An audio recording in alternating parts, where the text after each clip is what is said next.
Good morning, welcome back to the channel. বাজে 8:30। তোমরা কেমন আছো? সবাই আশা করছি ভালো আছো, আমরাও ভালো আছি। কালকে ভিডিও পাওনি, আজকে ভিডিও একটা খুব ছোট্ট সামান্য ভিডিও বানানো হয়েছে, সেটা আমি পোস্ট করবো। এখনও এডিটও করা হয়নি। আজকে সকাল সকাল উঠে গিয়ে ক্যামেরা হাতে নিলাম। প্রত্যেক দিনই ভাবছি কি যে এবার শুরু করবো, এবার ক্যামেরা হাতে তুলবো, করতে করতে না সেই দুপুর হয়েই যাচ্ছে।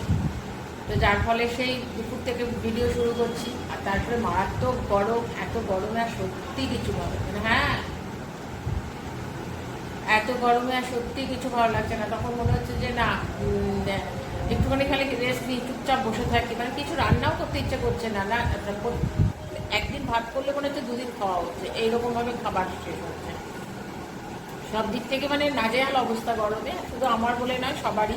না, আমার একটু প্রবলেম হয়। আমার ছেলে কিছু একটা বলছে, কি হচ্ছে বলো। দাঁড়াও, পড়াশোনা কর। কলেজ থেকে নোটিশ এসছে, ওদের ফাইনাল পরীক্ষা ছিল। আর আমরা আগস্টে জানতাম, জুলাই মাসে শুরু হবে, সেটাই নোটিশ এসছে। কে কে গার্ড দেবে সেই জন্য চিৎকার করছে, তুমি আগে দেখে নাও। মানে ওর বাবার সাথে কোনো কিছু নেই, সব কিছু আমি। চলো, এখন আটা নিয়ে বসেছি, আটা মাখবো, একটু পরোটা করবো ছেলের জন্য। আমাদের জন্য রুটিই করি, কারণ আমার পরোটা গরমের মতো খেতে ইচ্ছে করে না, একদম রান্না করতে ইচ্ছে করছে না। একটু বড়া ভাজা, এই ভাজা করে করে চালিয়ে যাচ্ছি আর কি। চলো, পরে আবার তোমাদের সাথে কথা বলছি। এখন এই কাজটা সারি।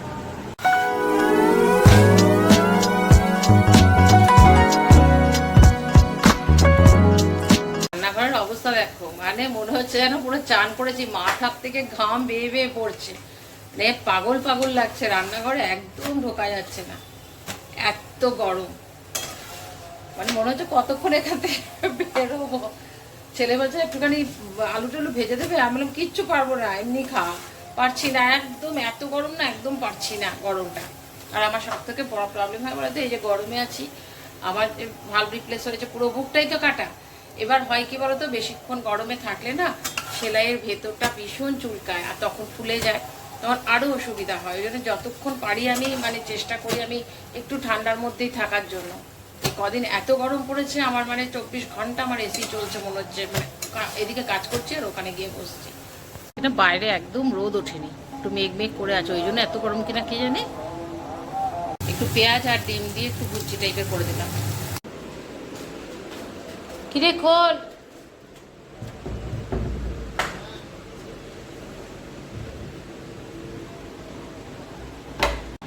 চলো, আমিও টিফিন নিয়ে বসে গেলাম। খেয়ে ওষুধ খেয়ে তারপরে কাজ করবো। আর সোয়াবিন একটু সেদ্ধ বসালাম। প্রথমে ভেবেছিলাম সোয়াবিন বাটা করবো, তারপরে ভাবলাম বাটা করবো না, ইয়ে করবো, একটু আলু টালু দিয়ে একটু রসা টাইপের করবো সোয়াবিনের। তাহলে কি আমার আর ছেলের হয়ে যাবে ওতেই। আর সোয়াবিন হলে পর আমার ছেলে তো কিছুই নেবে না, ডাল রয়েছে। আর দেখি ডিম ইয়ে করে, ডিমের ঝোল করে, বাইরে যদি বলে ডিমের মামলেট খাবো। আমার হাজব্যান্ড কিছুই খাচ্ছে না, কতগুলো ভাতের মধ্যে জল ঢালছে, কাঁচা পেঁয়াজ দিচ্ছে, কাঁচা লঙ্কা দিচ্ছে, একটু কখনো আলু সেদ্ধ করে দিচ্ছি, কখনো ডিমের মামলেটটা, একটা ডিমের মামলেট চাই, ডিমের মামলেটটা করে দিলে খেয়ে নেবে। ওটাই ওকে করে দেবো, কারণ আর ঝামেলা করবো না। মনে হচ্ছে কতক্ষণ আমি গিয়ে একটুখানি বসবো। চলো, টিফিনটা করে ওষুধ খেয়ে পরে কথা বলছি তোমাদের সাথে।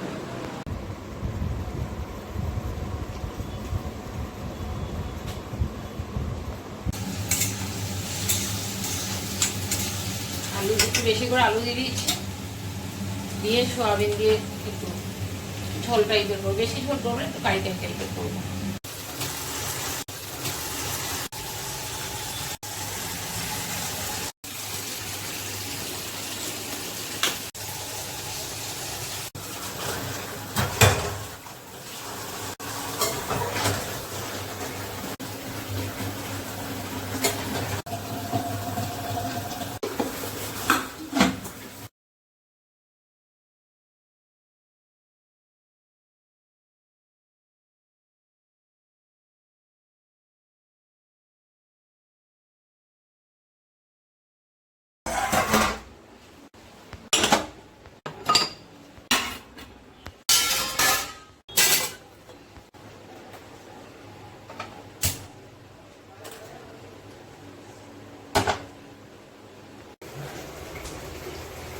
ছেলে এসছে মনে হয়। চলো চান টান করলাম, করে পুজো ছিল পুজো দিলাম, দিয়ে তারপরে হ্যাঁ বাস এইটা এলো। এটা একটু অর্ডার করেছিলাম, কি আছে তোমাদের পরে দেখাচ্ছি। এটা আজবারে কলটা একটু স্পিড যদি বাড়িয়ে দিই সঙ্গে সঙ্গে পাইপটা খুলে বেরিয়ে যায়, তখন আস্তে করে চালিয়ে দিয়ে তারপরে গেছিলাম চান করতে। চান করে পুজো দিলাম, পুজো টুজো দিয়ে তারপরে এসে মেশিন চালালাম। আমাদের দেখো জল ইয়ে হয়ে গেছে, তো ভিজে গেলে জায়গাটা। কলটা একটুখানি স্পিড বাড়ালেই না পাইপটা খুলে যাচ্ছে। ভেতরে পাউচে রয়েছে 5টা মনে হয় ইয়ে রয়েছে, 5টা না 6টা।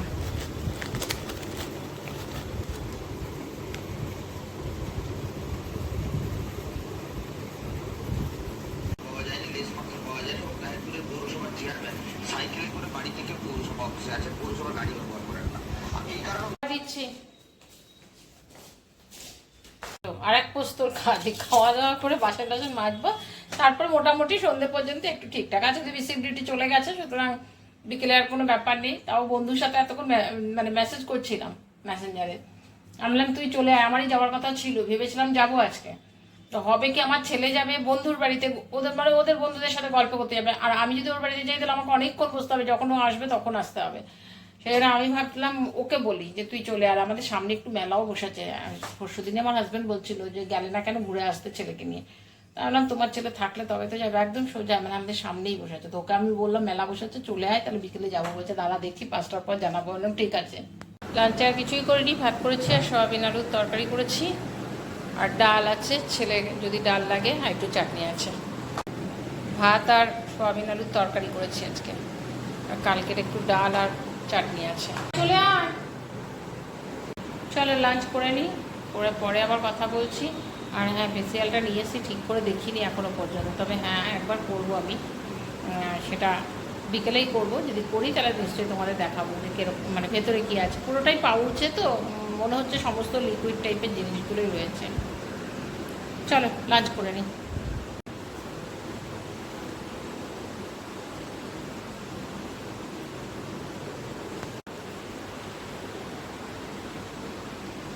গুড ইভিনিং, বাজে 6টা।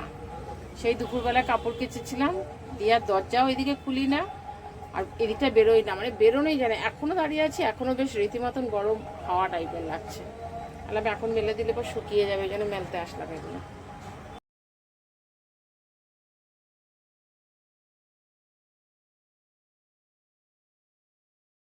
ছেলে আজকে ঘুমিয়ে গেছে, আমার তো কিছুতেই দুপুরবেলায় ঘুম আসে না। একটুখানি ওই মানে শুয়ে থাকি মোবাইল দেখি, কখনো ইউটিউব দেখছি, এই সব করি। আজকে দুপুরবেলা বন্ধুর সাথে গল্প না, অন্যদিন বন্ধুর সাথে গল্প করেও সময়টা কাটে। আজকে ও বলেই দিয়েছে যে ওর মা আছে, বিকেলে যাবে, বিকেলে খাবার টাবার করে তারপরে তোকে ফোন করব।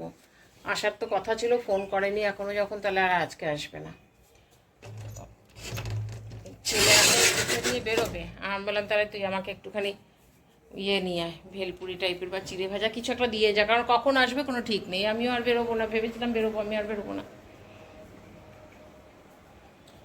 হাত পা ধুই, সন্ধে দিই, তারপরে চা বসাবো।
চলো আমি ব্যাগটা উঠিয়েছি। ওঠানোর পর আরেকটা জিনিস এটা দিয়েছে, সেটা তোমার নারিশিং সিরাম দিয়েছে। দাঁড়াও ব্যাগ ক্যামেরা করে দেখা, একটা সিরাম দিয়েছে।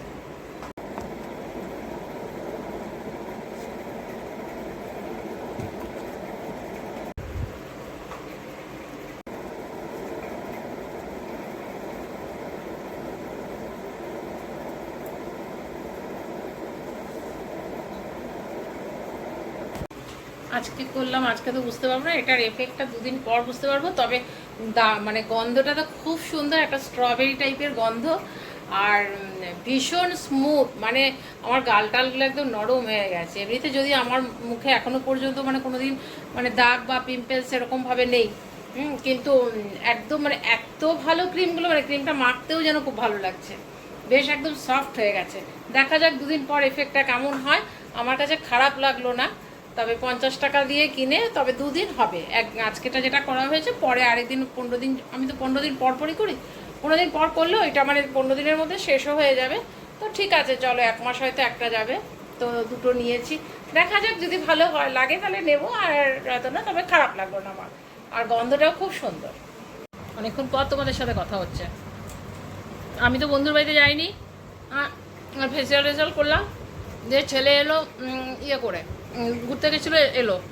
তা আমি বললাম যে আজকে রান্নার কিছু নেই, আমরা তাহলে এক কাজ করি, চাউমিন নিয়ে আসি। তো আমাদের সামনেই মানে নিচে নেমে ওই দিকটাতে একটা ভালো দোকান দিয়েছে, সেদিনকে দেখেছি। তো আমার ছেলে বললো, আমি গেছিলাম একদিন, খেয়েছি, তুমি চলো, ওখানে ভালো বানায়। ওইখান থেকে চাউমিন নিয়ে এসে ঢুকছি, তখন দেখছি বন্ধুর ছেলেকে নিয়ে গাড়িতে করে স্কুটিতে করে ঢুকলো। ওর সাথে এতক্ষণ গল্প করলাম। যে প্যান্থাস নিয়ে এসেছিলাম, তো ওরা তো কিছুই খেলো না, খেয়ে এসছে, এক গাদা জিলাপি নিয়ে এসছে, সব পড়ে রয়েছে। আলাম এখন খেয়ে নিই এটা, তারপরে চাউ খেতে ইচ্ছে করলে খাবো। প্রায় 9:30 বাজে।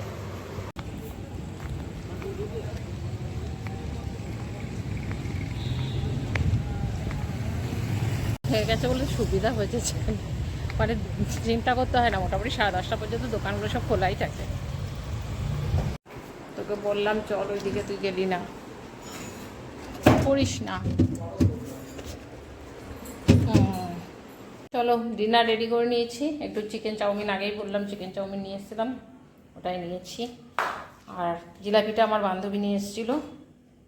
চলো ডিনার করি, তারপরে এন্ড করছি ভিডিও। আবার বন্ধ করে দিলাম। আর তো গরমে অবস্থা খারাপ হয়ে গেল। কতগুলো বাসন ছিল, বাসনগুলো মাজতে গেলাম, মানে এক্ষুনি চান করে ড্রেস ছাড়লাম, আবার ঘেমে গেলাম, মনে হচ্ছে আবার গিয়ে স্নান করি গিয়ে। চলো ভিডিওটা এন্ড করছি, 11:15 বেজে গেছে। ভিডিওটা এন্ড করছি, আশা করলাম ভালো লাগলো তোমাদের। ভালো লাগলে লাইক, কমেন্ট, শেয়ার, সাবস্ক্রাইব করো। তোমরা ভালো থেকো, সুস্থ থেকো। নেক্সট ব্লগে আবার দেখা হবে, ততক্ষণ পর্যন্ত গুড নাইট, টাটা।